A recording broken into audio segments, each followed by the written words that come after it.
So I'm Mike Adamovic, and today we're making Bayberry candles. Bayberry candles have been in production for hundreds of years, going back to colonial times. In times past, it was a Yuletide tradition to exchange Bayberry candles with neighbors, family, and friends. It was customary to burn the candles on Christmas Eve and New Year's Eve for luck.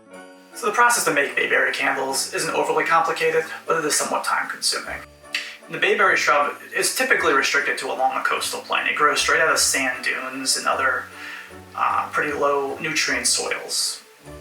While a significant amount of labor was required to pick the tiny berries in large enough quantities for candle production, bayberry wax is preferred by many over waxes and fats derived from animals.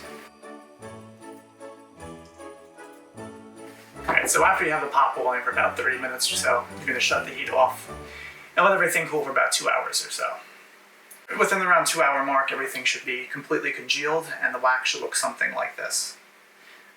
There'll be very thin flakes, but this is nice light, almost lime green color, and they should break off pretty easily. In fact, they're quite brittle actually. You get a lot of tiny fragments, but it doesn't really matter. They're going to be melting it down soon enough anyway. So in order to melt down the wax, we're essentially going to use a double boiling system. We're going to fill the pot with a few inches of water.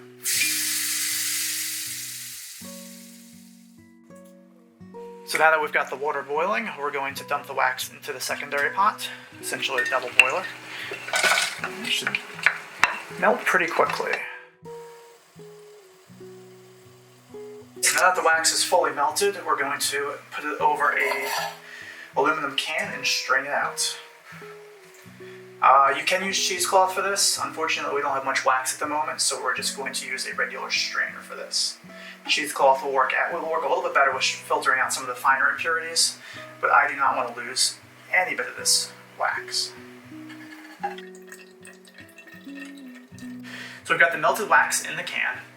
I'm going to very gently pour it into the tea light holders. We should have enough for at least a few, I'm guessing.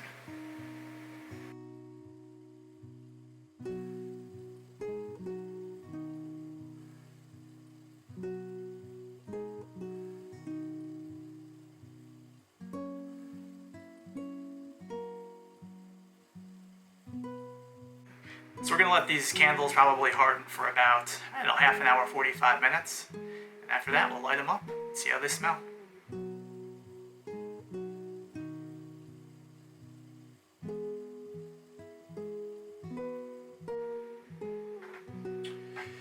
There you have it. We've got 3 bayberry candles. So now the only thing left to do is light one. A New England saying goes, a bayberry candle burned to the socket brings luck to the house, food to the larder, and gold to the pocket.